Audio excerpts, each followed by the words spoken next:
That is when I understood that the current understanding of secondary progressive MS is incomplete. And who knew how much recovery might be possible? 4 months later, we do the same thing. This time, it's an 18.5-mile bike ride, part of the Courage Ride. And once again, everybody's crying. My kids are crying. Jackie's crying. I'm crying as I cross that finish line. And this fundamentally changes how I think about disease and health. It changes the way I practice medicine. This is Doctor Talks.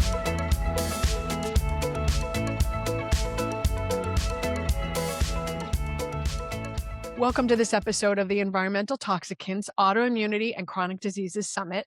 We're your hosts. I'm Dr. Wendy Trubo, MD, MBA, IFMCP, and this is my co-host, Dr. Edward Levitan, MD, IFMCP, and ABIOM. I got it, baby. Our guest today is someone who I've been a huge fan of for a long number of years. So it's one of those... Ditto. Right? Okay, yeah, I'll speak for you too. Like one of those fangirl moments where I go, this is an awesome guest. I mean, I like all of our guests, but really I've been a tremendous fan for years. So I'm just beyond honored that Terry Wahls, MD, has come on our summit to talk about ways to prevent chronic diseases and autoimmunity. So To reverse them. And reverse them, absolutely. So Dr. Wahls, would you mind introducing yourself to the team of Sure. people listening? So I'm an internal medicine doc, a professor of medicine here at the University of Iowa. I have a secondary appointment at the Department of Neurology because I have my own personal remarkable healing journey, recovering from profound disability due to secondary progressive MS, where I could not even sit up, to where now I am now jogging 2 miles at a crack. And as a result of that, I wrote a case report, a case series. Then my chief of medicine said, let's do some proof of concept clinical trials. We did a safety and feasibility study and with others with progressive MS that was successful. Then we've done a number of other slowly larger and larger trials. And we're now on our 8th clinical trial. We are changing the world. It's lots of fun. And I can't wait to tell you more about that. You know, I always love the intersection of driven, wicked smart, and purpose, living a life of purpose and contribution. So I'm so psyched to dive in. I think the most appropriate place to start is, if you don't mind sharing, I mean, My story. your story, because it's pretty profound. So for the listeners who aren't aware of this, I'm going to tell it in real time as it happened. So in 2000, I'm diagnosed, in 2000, I developed weakness of my left leg. I see a neurologist who says, Terry, this could be bad or really, really bad. And I know really, really bad could be really, really, really bad. And I think about the 20 years of worsening trigeminal neuralgia. These are the electrical pains that come across my face. And I don't want to be disabled. So actually, I'm praying for a fatal diagnosis because I don't want a disabling one. 3 weeks later, I hear multiple sclerosis. I do some research. I find the best MS center in the country. I go see them, see their best person, take the newest drugs.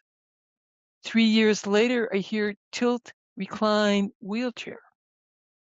I get my wheelchair. My face pains are relentlessly worse. My 10-year-old daughter hugs me as tears stream down my face. But, I am a physician.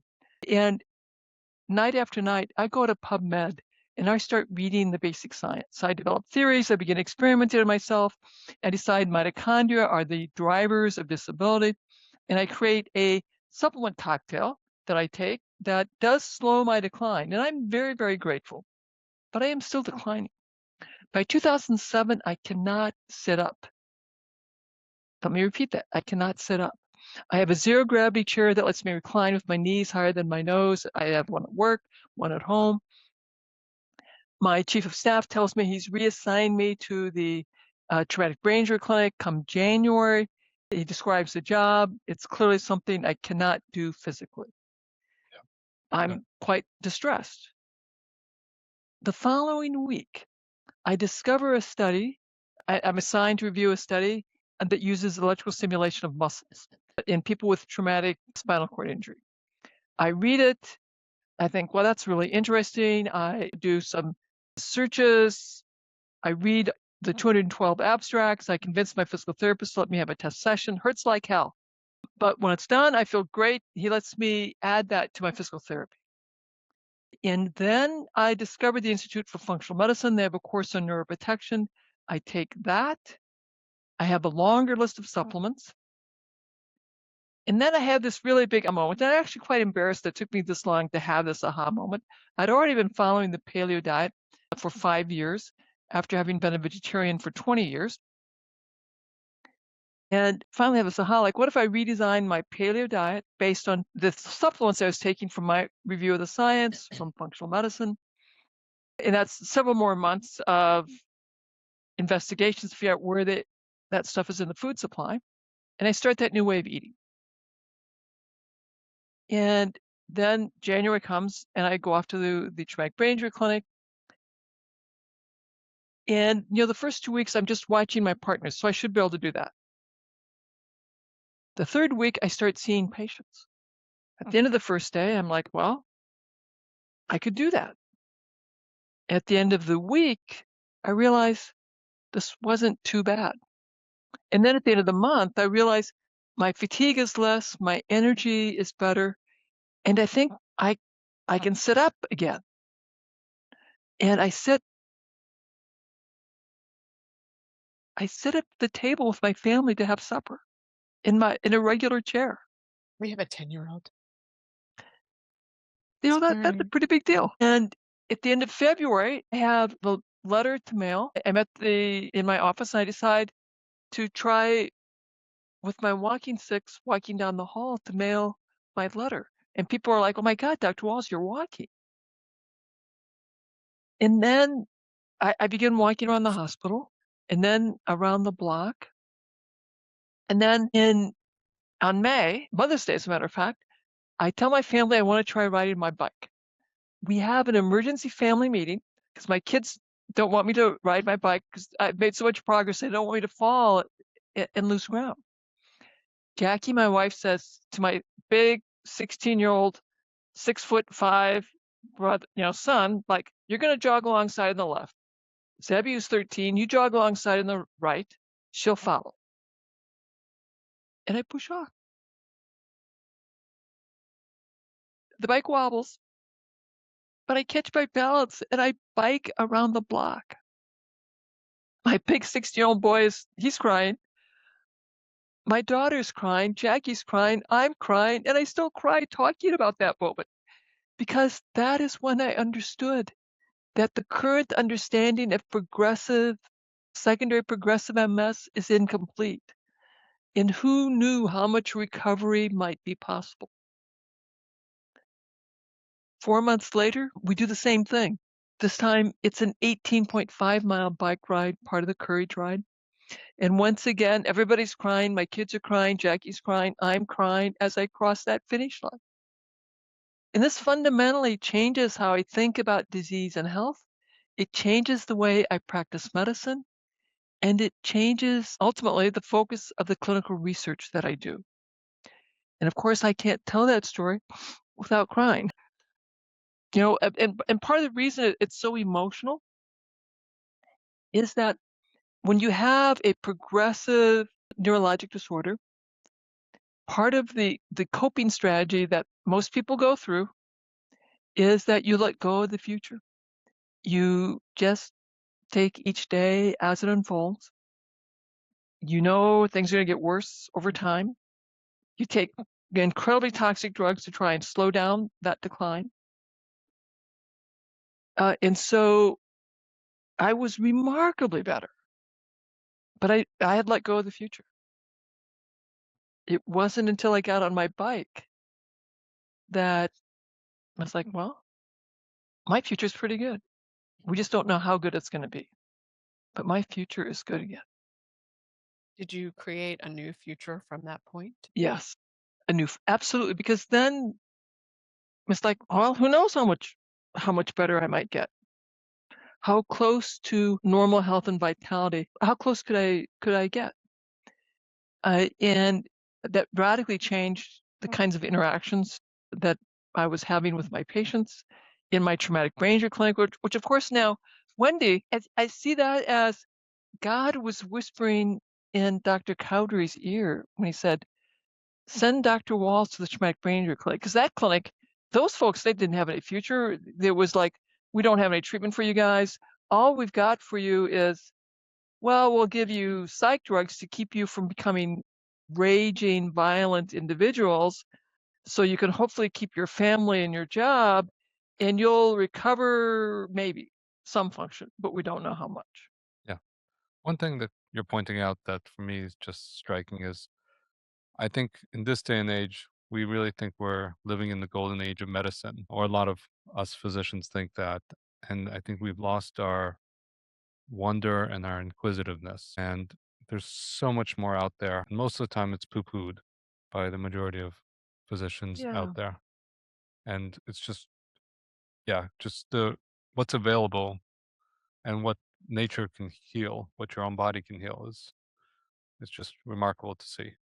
Dr. Hedaya, who teaches with me in the bioenergetics course, has a really wonderful point of view when he's dealing with people with severe mental health issues that in physics, really basic science, that is it 90% of the matter is dark matter that we fundamentally do not understand at all. And that dark matter governs the reality of the universe, which means dark matter must also cover in the reality of biologic matter as well. And he says to his people with severe mental health illness, there is an immense amount of stuff that we do not know. The ability for the mind to heal and repair itself, there's far more about that that we do not know than we know. Yeah. So everybody needs to have hope and realize so that's part of my mission is to remind people that there's a lot we don't know in functional medicine, ancestral medicine, conventional medicine. And so my focus is teaching people how to create more health, more resilience, using the kinds of things that we know. And of course, there's more to learn. And I let my partners in the conventional world here at the university and elsewhere, they'll treat disease. That's fine. I'm not about treating disease. I'm about creating health. And I have a variety of tools that I work with my patients to help them create health. And that's a side effect. I have to monitor the use of drugs that my conventional colleagues are using so that people aren't over-medicated. Those are actually your confounding factors in your study now instead of the primary agent you're evaluating. Is what did they do to screw up the study?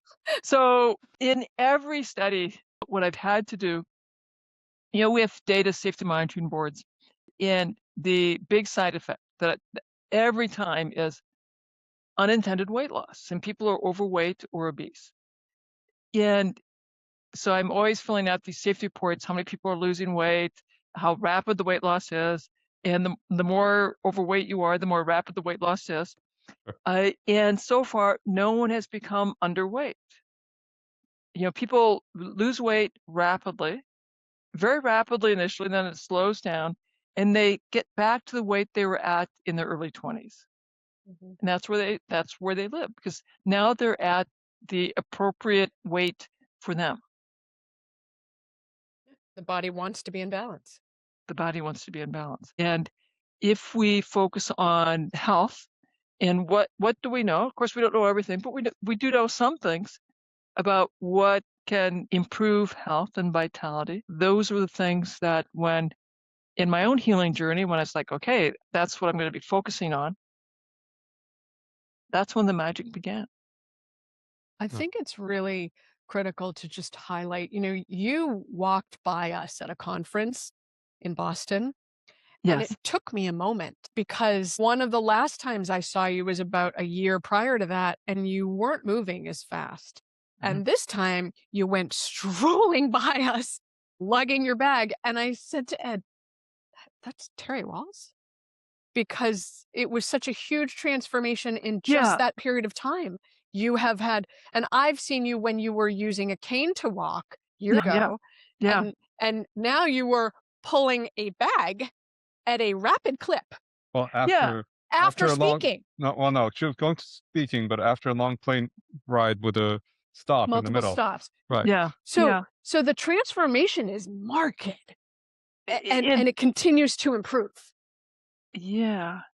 It's been a very big year because, I was jogging for a while about 6 years ago, but then I started having more trouble with back pain, had to deal with that. So that's when I was back with the cane for a bit. Uh, uh, Intense rehab, you know, once again, intense rehab, intense exercise. Back pain got resolved. And I'm back to, walking briskly and now jogging. And I'm just so excited that I slowly, mind you, but jogging 2 miles, 2.3 miles, that was the longest I've gone. And it's gives me just immense joy. I used to run marathons, ski marathons, bike, long distance as well. And that kind of athletic activity gave me immense joy as a young person and gives me immense joy now. Yeah, and I want to pause again one more time because if if for our audience members, if you just pause and think about this is the person that was in a wheelchair, could not move out of 4 a years. wheelchair. 4 years. 4 years. You How you were wheelchair bound for 4 years. 4 years, and I was so weak, I could not sit up in a regular chair. If I sat in a regular desk chair like I am now, or you are, for more than 10 minutes, I was so exhausted, I had to lay flat for the rest of the day and could not work.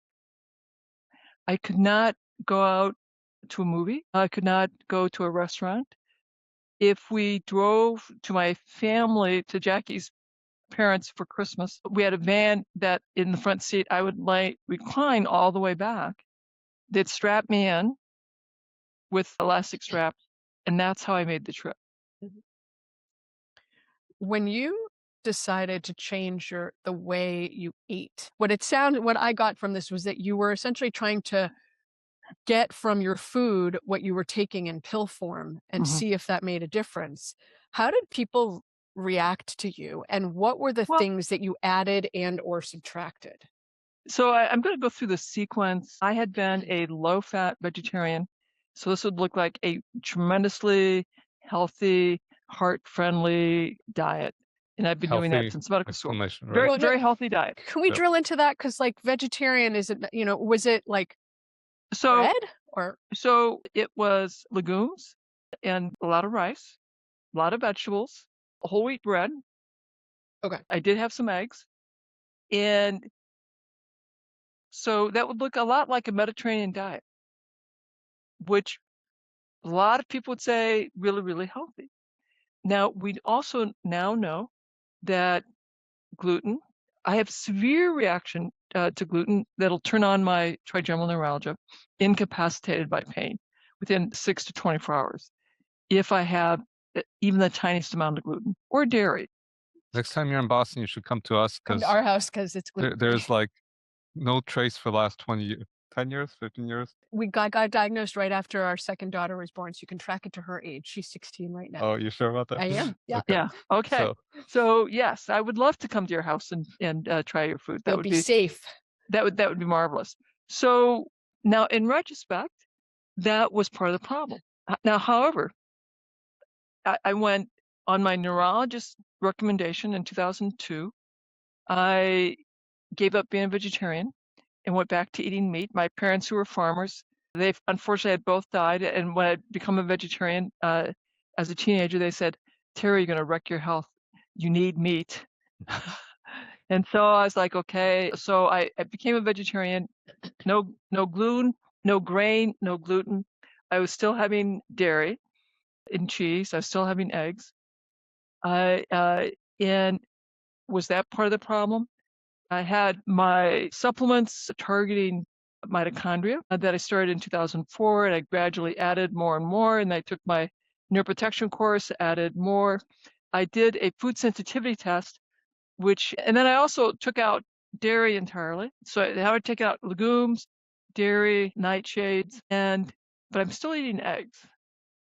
And I did a food sensitivity test that summer as well. I took out eggs, added E-stim. I'm still having my trigeminal neuralgia, although it's less. Then I get that I'm like, okay, I should redesign my paleo diet because I thought the science made sense, and who knows how long it takes for my brain to repair itself, even when I get rid of the bad stuff, I'm eating the right stuff.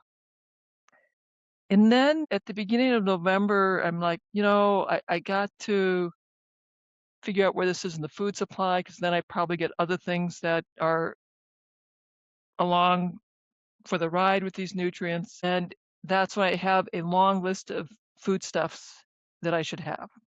And this is November of what year? 2007. So I'm getting this list organized. December 27th, I start. And so it's wild fish.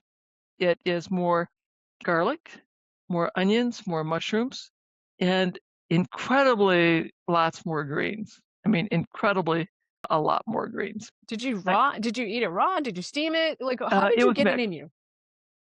I'd say about half of it's cooked and half of it is raw. Now I'm starting this in December, so it's mostly cooked because I'm starting in December.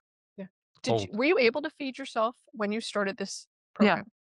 correct, Okay. correct. So you were able to. And I'm still working, although I'm beginning to have brain fog. So John was probably right to assign me to the traumatic brain injury clinic for a job that he knew I couldn't do. So then I would have to face it's time to apply for medical retirement. That was probably kinder than coming in saying, Terry, like, you can't do this. You're having brain fog. Yeah. So, I mean, I don't criticize him for that. I think he was making a reasonable decision. So let's go back to the vegetables. Can you quantify that? I know right now you've quantified it to 9 cups a day. Yeah, I was But probably at having that 12 to time, 15. 12 to 15. So were you eating all day? I mean, this is just a really large amount of bulk. It's a huge amount of stuff. And so at that time, I would have, so we would have a big meal at supper. I would take leftovers of that meal for breakfast and lunch. So I would have a big smoothie in the morning and whatever the protein was. I would continue to take more of that smoothie for lunch and more of that protein in a thermos. And the smoothie was blended vegetables so that you got it in a way that was a little easier That was to easier. eat. Easier to eat. And keep in mind, if you are measuring 15 cups and cooking it, that's only down to about 8 cups. So you're talking 15 cups cooked or 8 cups? Raw. Raw, okay. Raw. Can I ask like a personal question? Sure. Okay, I'm a gynecologist. All I love to talk about is gut function and sex. This isn't about sex. It's about your gut. So did you poop more? It was easy. Well, yeah, I have to admit, I don't recall. People with a neurological issue, whether it is neuroimmune like MS or neurodegenerative like Parkinson's, constipation becomes a big issue. Major issue, yeah. And constipation often precedes the neurologic diagnosis. So I had developed constipation, yes. And did that become less of an issue with this new way of eating? Yes. I don't recall any bloating issues or abdominal pain or discomfort that way. I certainly recall that I needed to take less stuff to manage my bowels, because usually I was taking stuff to manage my bowels, and it was always a question of take enough to poop, but not so much to have incontinence or diarrhea. Amen to that, sister. And that was had been something I was balancing basically since probably diagnosis. Mm-hmm. I think it would be a good idea to just take a little detour into the importance of pooping, because if you're not pooping regularly, fully, generously, you're not getting rid of your toxins. So it's just sitting and building up in you. And then you start to recycle the toxins and hormones into your body as it sits in your gut. So that's my plug for pooping every day. Yeah. And let me put in my plug for rocks, logs, snake, pudding, and tea. For research, we like to do the Bristol poop chart, 1 to 7. Yeah. Great research tool. Patients don't know what that means, but they do understand, are you pooping logs? Are you pooping logs sort of dry and hard to get out, or logs that are easy to manage, or snakes that are easy to manage? Pudding or tea, and is the poop getting in your pants? So everybody understands that question, and it really comes down to, I want them to poop comfortably, easily, and have it not get in their pants. And if it's an easily passed log, that's okay. If it's an easily controlled snake, that's ideal. But if you have MS or Parkinson's, or particularly if you have MS, fecal incontinence becomes an issue. And for many of those folks, they're going to prefer a tendency towards constipation as opposed towards the snakes. Sure. Even though snakes are ideal, those snakes have a tendency to get into your pants, Right. and that's a problem. I remember vividly. So our youngest came to work with me for about 6 months after she was born. I just had this flexible role at the time. And one day I said to Ed, who's I think everyone knows by now we're married. So I said to I him, was honey, sort of guessing that. yeah, we're married. So I was like, honey, can you make my shake for me? Because I don't have time. I'm rushing to get us out to the office. So he makes my shake. I'm not watching. I drink my shake and I proceed to have diarrhea the entire day, the whole day. I'm like, what's going on here? And the reason it sticks out in my mind so much because I had a baby strapped to me. And do you know how hard it is to go to the bathroom with a 6-month-old in the carrier on you? You know, like you can't even bend over because she's there. So, and you can't see what you're doing because she's there. So I said to him, how much mag did you put in my shake? Do you remember this? I don't remember how much, I but normally did like, half to quarter of a teaspoon. And he's like, I did 4. I was like, oh, no wonder I've been in the bathroom all day with the 6-month-old. And then I was nursing her, so she got it too. That was fun. That was very memorable. So see, a good plug for I'm, like managing it. I'm glad I gave you a memorable moment. You gave me a shareable moment with Dr. Wahls. And people learn through stories. We learn through stories, and that's how we can categorize knowledge. So people will remember that magnesium has a variety of effects. Yes, Mag. We love Mag. Mag So, is good. so you start this new eating plan in December 27th, and then you're 26, starting be precise. December 26th in 2007, and you're starting the brain injury clinic a couple weeks later in January. And how do people react when they see you consuming these? And how many people went crazy when you started to improve, and crazy in a good way, like, oh my God, what's happening? What'd you do? So it's wild. So they're not necessarily watching me because I'm in my office having my smoothie and my lunch. But what they see is, I'm walking for the first time. That's really quite remarkable. And now I'm walking without my walking sticks. That's really quite remarkable. And then my patients are getting remarkably improved. You can see who I saw in the traumatic brain injury clinic, and they're hearing about that. And the primary care clinic, people are impressed. My residents are impressed because I'm teaching all this biochemistry. They think I'm talking about the latest, newest drug.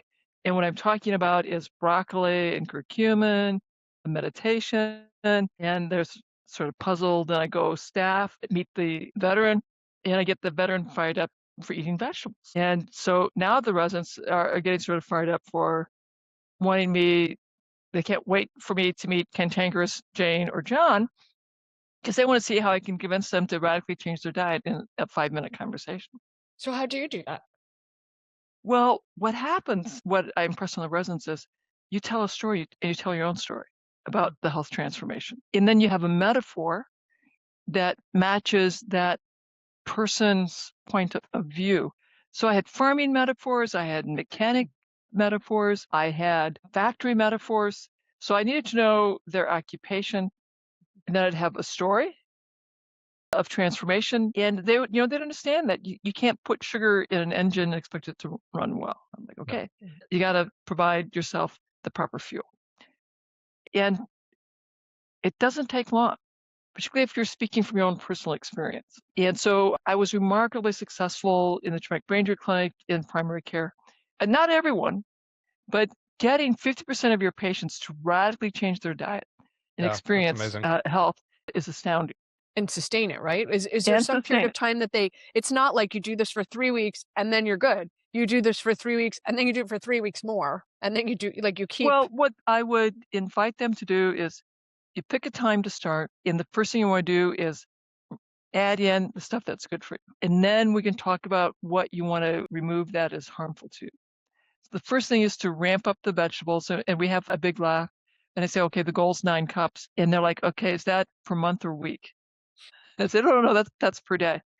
Like, oh my God, doc, you got to be kidding. You live in the Midwest, right? I mean, this conversation is not a normal conversation from the things that people who live in the Midwest have told me about the food and the relationship that people have to food. It was a very different conversation. But I would also make the observation that, okay, you've been doing what you've been doing for years and you're getting worse. How about you give this a try for 2 weeks? And let's just pick the 2 weeks that you want to give it a try and see what happens. We emphasize You add food first, get the good stuff in, and when you're ready, then you start working on taking the bad stuff out. I warn people that sugar is addicting, gluten is addicting, dairy is addicting. And so if we're going to go down that route, you want to get it out of sight so you don't have to be watching this tempting food all the time, because if you watch it, it will find its way into your mouth. So you got to get it out of the line of sight. It's hand-mouth disease. That is true. I don't sit on my first floor after dinner. After dinner, I leave the first floor where our kitchen is, and I'm either in the basement in my sauna or I'm upstairs. I try not to stop in the kitchen because otherwise I develop hand-mouth disease. That's right. If it's in your line of sight, Yep. you'll eat. To see you is to want you. Totally. Now, the other thing that's really interesting, Wendy, Ed, is that so I'm having this remarkable clinical success. Patients we're reversing diabetes, we're reversing RA, anxiety's improving, depression's improving. People are losing weight without being hungry. They were too thin, though, right? Be careful. They were so thin. And RA is rheumatoid arthritis. Yes, yeah. Oh, yeah. Thank you. In the traumatic brain injury, folks with severe light sensitivity, that's less of a problem. Severe headaches, that is less of a problem. People were still employed. That was a big deal. The traumatic brain injury clinic, that you got to hang on to your job. They were still living with the same, romantic partner. That was a big deal because, all the rage and anger, people were losing jobs and romantic relationships.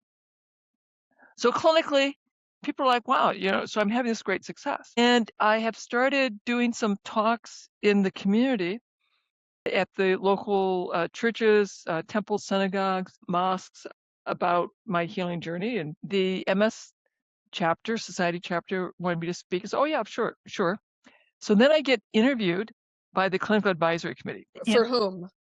For the MS society, because they want to understand my message. So, well, I'm going to tell my story, and then I'll encourage people to work with their medical team to implement the parts of it that make sense to them.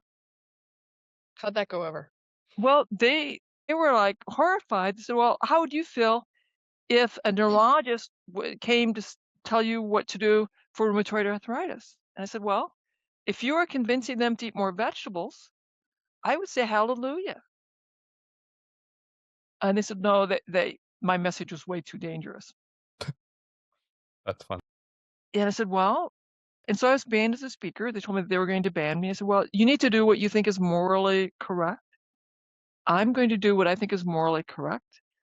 I was in a wheelchair for 4 years, and I think people should get to hear my story and have hope, and then work with their personal physician to see if they want to implement eating more vegetables, learning how to meditate, and asking for a physical therapy referral. And so over the next several years, I would speak to a wide variety of organizations, and I would progressively get interviewed by people who would have these amazingly hostile interviews.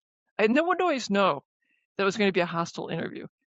It would be very upset, thought I had a dangerous message. They would tell me that I was faking being disabled for 4 years. They would ask intrusive questions about my personal life, very intrusive. They were horrified I was depraved, and depraved being a lesbian would somehow be the reason I went on this very depraved mission of being in a wheelchair so I could pretend to have MS and then have this wildly dangerous message to people with MS that they should stop drugs and start doing what I did. I was on some pretty wild, awful interviews, but I always kept my calm, saying, well, I think people should get to hear my story and decide if they want to eat vegetables and if they want to learn to meditate and if they would like to ask for a physical therapy referral. I think that's an okay message. And they can learn that I am doing clinical research and that I'll publish whatever I find in peer-reviewed journals. And if you think that's a dangerous message that you don't want people to hear, you can do what you want, and I will do what I think is morally correct. Did you tell them that the earth was round? That would have been no, I never got interviewed by the flat earthers, so well, but I mean that was that. a dangerous message originally. When he said the earth was round, people were like, you're getting burned at the stake, and you're done. And what I tell my followers is that This is what happens to everyone who has a new idea, is that you are condemned for a dangerous message. In every scientist who has a new way of approaching a disease state, you do your first experiments, you cannot get published because it is such a radically new idea. So from our very first study, we finished it in I was just going to say 2012, our first set of data in 2012. back up, please. Because you said you published on yourself, right? We published did a on case study? ourselves. So we did a case study on myself, but then we did a case series, and it took a while to get it written up, and then trying to get it published, that took a while, of course. So about a year to get it written up, another year to find a journal to get it accepted. And then we had a case series. We had a similar sort of process, a year to get it written up, another year to get that a home for that. And we had, at that same time, we'd finished the first 10 people that had done the first 10 with secondary progressive MS that had used my protocol. And they had really great results. So now we have to try and find a journal to get it in. And that takes us about a year and a half. And that comes out in 2014. We had presented it in a conference in 2011. We presented those findings in 2011. We presented them again in 2012. We had been presenting every year at the university what we were doing. We had these amazing videos of the gait changes that people had that were achieving. So we publish in a very, very, very low impact journal, but we got published. And we paid the extra money so it could be open access. And we get into the next journal, slightly higher. And we have several more papers that come out from that study. And then we have the study that was funded by the National MS Society, really much, much larger study. And that is now published in the Multiple Sclerosis Journal, Experimental Translational Clinical, MSJ, ETC. That's a pretty high impact journal in the MS world. And I'm so excited about this. We have a paper that my postdoc, so he's a PhD student that we've had now for 3 years, and he's analyzed the dietary intervention studies that have happened that have been controlled since 2014. And that was when we first started getting published data. And he's analyzed all of those, and that analysis is going to come out in neurology. So that is one of the highest impact journals. So it's immensely, immensely gratifying that our work is being quoted by other scientists. I've gone from being dangerous to being considered the grandmother who found the way of doing dietary intervention studies in the setting of MS. And, the concept that what we talk about, the paleo diet, the Mediterranean diet, the low-fat diet, the fasting strategies, the ketogenic diet, they're no longer being called dangerous. They're being called, like, there's promising research to support their use to improve fatigue and quality of life, and that someone needs to do a long study that includes MRIs, which we are doing. That was Awesome. actually my next question, because one of the times I heard you speak a million years ago when you were still using a cane, you talked about that you still had the lesions in your brain. Has there been change in that? I still have the lesions. And, when I walked into my neurologist's office in 2008, and this was probably a mischievous streak. I called my neurologist. Wait. Vegetable eater, by the way. Yes. So I called my neurology office and I said, there's been a change. I think I should be seen. He said, well, see you today. I said, well, Friday's more convenient. So I convinced them that I was fine to wait till Friday. So I'm in the waiting room.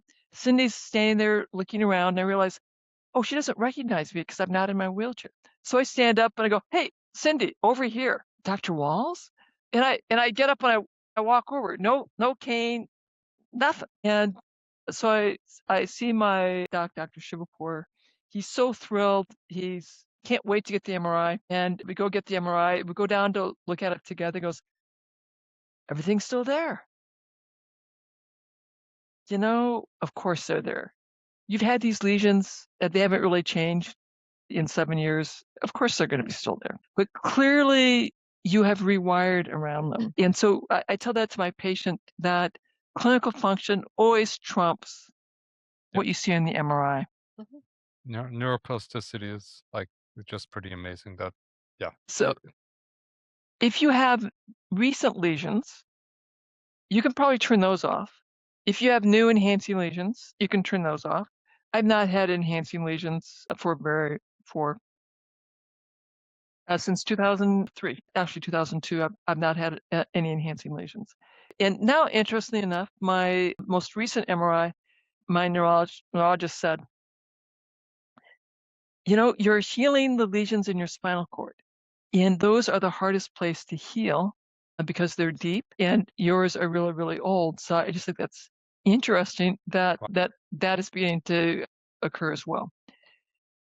So like you said, you went to the best MS centers in the world or in the US. Yeah, in the What world. what do they say? Like, what's Well, when I got into my tilt-recline wheelchair, traveling in the air was so difficult. I quit going to them, so I just stayed here. And my neurologist said, "What you're doing is amazing." He was part of my research team in my first 4 clinical trials. Then he retired. So now we have other neurologists that are part of our research team. Write grants with the neurologists at the University of Iowa, and we periodically present to their neuroimmune group. My colleagues here at the university, in 2011, 12, 13, I was still pretty controversial. There were people who thought what I was doing should be shut down, that I shouldn't be doing that research. Fortunately, the chair of medicine, Paul Rothman, who had watched me become disabled, get out of the wheelchair, had become the dean of the College of Medicine. He said, no, I like what Terry's doing, and I want her to do this research. So I didn't get shut down. And then we started getting our research published. And then I started going around to various departments, lecturing, and including these amazing videos that we have before and after, where people, I mean, they're just remarkable improvement in clinical function. Mhm. So I've gone from eccentric, oddity, maybe a little dangerous, certainly very eccentric, to brilliant visionary that now the Department of Medicine is incredibly proud of. And now the Department of Neurology is incredibly proud of my work. And the university thinks, I'm one of their shining stars for how they get money, because the research I do, so far the NIH still is like, they want to do single molecular pathway research study. And you learn a lot of physiology that way. You don't create health, but you learn a lot of physiology. And the university continues to be amazed, like, the people who have funded my work for these last 15 years have been private individuals whose lives we have transformed, who then say, I like what you're doing. I'd like to help fund the next study. And so we've been getting progressively larger gifts, and they've had no one else. I think that's probably still true. They have never had the university get a cold call from someone who wants to make a 6-figure gift to support a research project. Usually that is a conversation that evolves over many months to many years, depending on the size of the gift. yeah. Can we pivot a little bit, because I think that you're very methodical. So is there a way that you could talk about, it's not only food, or what kind of evaluation are you doing for people? Well, Because, this is sort of radical. well, the vegetable eating is radical. So At the VA, I'm in the Trank Ranger Clinic. I get 0 labs, but I get 20 minutes every 6 months with people. So those people got no evaluation and only had 20 minutes to chat with them. do they already So, have a diagnosis? well, how you got into the Trank Ranger Clinic was you had a blast exposure sometime, either in the military or after being in the military, and you have current neurologic or psychiatric symptoms. That got you into the system, and I come in and I'm like, okay, so let me talk with me about your environmental exposures and your eating and your exercise. And we're going to do that in a 5-minute conversation.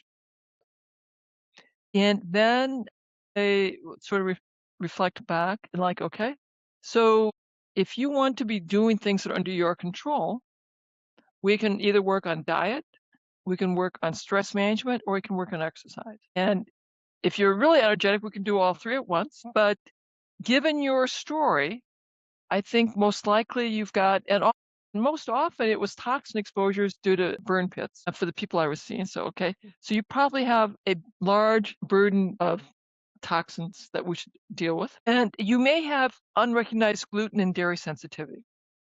So if you're open to it, let's do a paleo diet. If you're not open to that, we could talk about more vegetables or a gluten-free, more vegetables diet. And see if you'll do that for a couple weeks and see what happens. And because you've been suffering for a long time, are you ready to do a 2-week experiment? And you know, I was pretty good. I got half of these ladies and gentlemen to do a 2-week experiment. At the end of 2 weeks, it's like, okay, go back to what you were eating, and if you feel worse, then go back to the experimental diet. Yep. And that would be the 20-minute conversation I'd have for them. Then in primary care, the residents would do whatever they were doing for their primary care visit, and I have now a 5-minute conversation. So I don't get 20 minutes now, I have only 5 minutes. And now I'm going to try and convince them to eat more vegetables and clean up their diet. And again, I was still about 50% of those vets I could get to do that. And I wasn't ordering any new labs than what the residents were ordering. After several years of that, it was probably about 3, then maybe it was 2 years, the chief of medicine called me into his office at the VA, told me he was pulling me out of primary care, and what he wanted me to do was to start my own clinic. And I said, well, we have to get the chief nurse, the chief of the staff, so the chief of the medical of the physicians and the chief of the hospital to agree to this new clinic. And I wanted to know that I have a dietitian that could work with me. I could design the clinic. They made clear I could not order any fancy labs. I could just order whatever was available to primary care, and I could only order basic supplements that was available. So a B complex, a cod liver oil, vitamin D to 2000, multivite, and that was it. But I could have more time, so I could structure my clinic around having more time. And I went to primary care, I went to specialty medicine, I went to pain clinic and said, give me your most difficult people who have fatigue and pain that you aren't helping. They need to know they're just getting diet and lifestyle and a few vitamins from me, and that's it. But I predict that I'll have a huge impact on their quality of life. So we got a handful of folks, and we turned them around. And then suddenly I got a whole lot more. When was this? And then a whole lot more. So 2013, and I kept having to reimagine my clinic as group visits, larger group visits, and then finally classes, because we wanted to let people in. Right.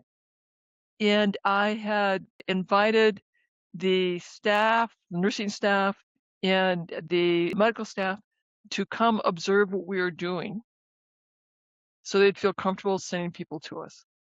Then the next day at home, so this is probably 2016, VA central office calls up and says, we're going to come see Wahls' clinic.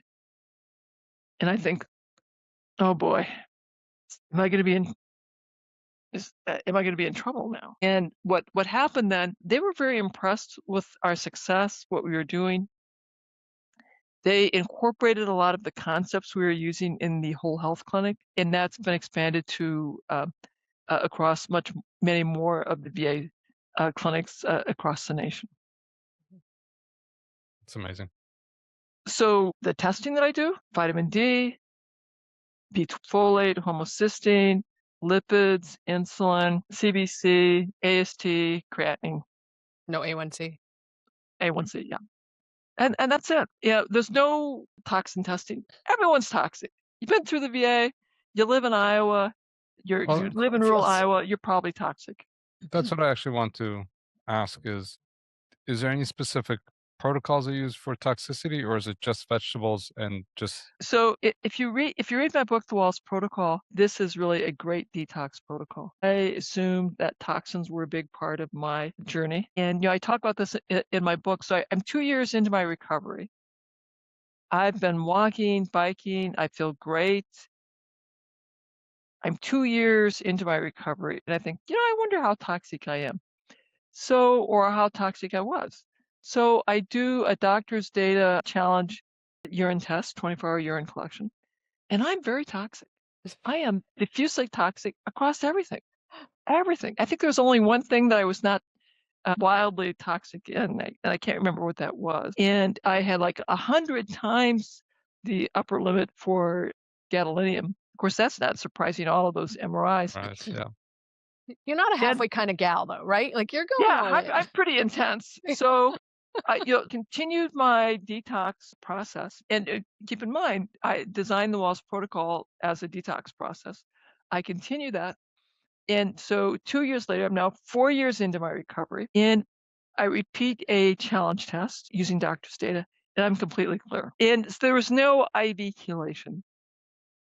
I still use the targeted supplements that I talked about, and it's probably the same similar protocol that you guys use. And I think we can presume our patients consuming conventional food, living rural Iowa or Or anywhere. rural America Living on or the earth. urban America, Living on the earth. Let's start there. If you're alive, you're human, and you live on the earth, you've got toxins. you have a considerable toxic load. You have to really work at avoidance, and you can work at detox. I don't think people need chelation. I think chelation is indicated for acute toxic exposure. It may be beneficial for chronic exposure, but it's a high risk proposition because you can inadvertently shift those toxins from your fat to your brain if it's not done correctly.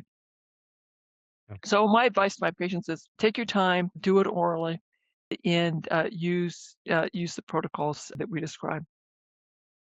You have a new study, right? We only have a few minutes left, but I think Oh we yes, wanted to maybe if you could give us a minute or two because are sure. you recruiting patients for your next study? We are still recruiting. We'll be recruiting for another 18 months. Okay. It's the efficacy of diet on quality of life. It is 2 years, and we want people with relapsing remitting MS. You'll have to come to Iowa for month 0, month 3, month 24. We'll get MRIs without gadolinium at baseline and at month 24. We'll have walking, hand function, working memory, vision function tests. We'll have quality of life tests. We'll save some saliva and some blood for future analysis. We have 3 arms, a ketogenic arm, a Paleolithic arm, and a usual diet arm. The usual diet arm will get monthly tips from us on things they can do to eat more vegetables and reduce the sugar and processed added foods. If the people in the usual diet arm actually follow the suggestions we give them, they'll do probably just as well as my 2 intervention arms.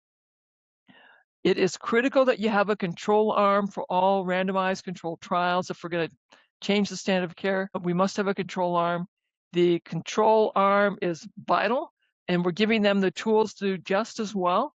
So we don't want people to feel disappointed, like, oh my gosh, I didn't get the intervention arm. That's going to be a failure. I won't improve. I think, in fact, all 3 arms will improve because most people who are in dietary intervention studies really want to improve their diet. So in fact, I'm predicting that even the control arm will improve their diet. And we have some dietary measures to know, do people improve their diet and what kind of diet all 3 arms are following. We will be measuring brain volume. And one of the hypotheses I have is that the diet will let people, because when you have MS, the brain volume loss is 3 times as fast as a healthy aging. And one of the things that I'm hoping we can show is the intervention arms will get people back to the rate of brain volume loss that matches healthy aging. And I'm hopeful that my control arm will also improve their diet following the tips that we're going to give them, and so that they too can get back to healthy aging. And though our primary outcome is about quality of life, that secondary measures related to brain volume are, in the end, I think will be incredibly important and exciting as well. I Awesome. think it'll be amazing. So I want to really acknowledge you first of all, because this is like I want to acknowledge you for your generosity of spirit. That you had a transformation on your for yourself is amazing. It's a miracle like unheard of. And what you've done with that is just it's out of this world. It's priceless. And really want to truly acknowledge you for giving back to the world. So thank you. Like truly from bottom of my heart. And I, Like it's profound what you've done and what you're doing and what you're continuing to do and what your story gives to the world. So thank you. In 2007, I was coming to terms with I was going to be bedridden, probably demented. I was probably going to have my trigeminal neuralgia turn on so that the breeze, light, sound, talking, swallowing would trigger this horrific electrical face pain. And I had changed my durable power of attorney, my medical power of attorney, and my living will such that if I stopped swallowing and stopped speaking, there would be no IV fluids and no tube food. I figured that I would die secondary to intractable pain. And as you know, fortunately, that is not what happened. But I need to have everyone else understand that they can have hope, that they too could recover. Thank you. I Thank you. think that's what we all need, honestly. Unfortunately, I think it's that time. It is. So Ed said it better than I could, so I won't repeat myself, except to say to you, Dr. Wahls, thanks for coming on this episode of the Environmental Toxicants, Autoimmunity, and Chronic Diseases Summit, because I think we all share the goal that we not only prevent but reverse existing disease so that people can live long, live well, be vital, vibrant, healthy, able to be interested in intimacy till at least 100 or more, depending on how we do with that. And so really thanks for joining us for this episode. And I'm assuming if people have listened this long, it's because it made a profound difference, especially how quick things move. This has been over an hour and it's been riveting for us. So thank you. Thank you. Thank you for tuning in to Dr. Talks. We hope today's episode has enlightened and inspired you on your path to optimal health. Each day is a new opportunity to make choices that empower your well-being. For more insights and strategies, subscribe to our podcast and visit our website, www.drtalks.com. Stay connected, stay healthy, and join us next time on Dr. Talks, real talks from real doctors on the issues that matter to you most.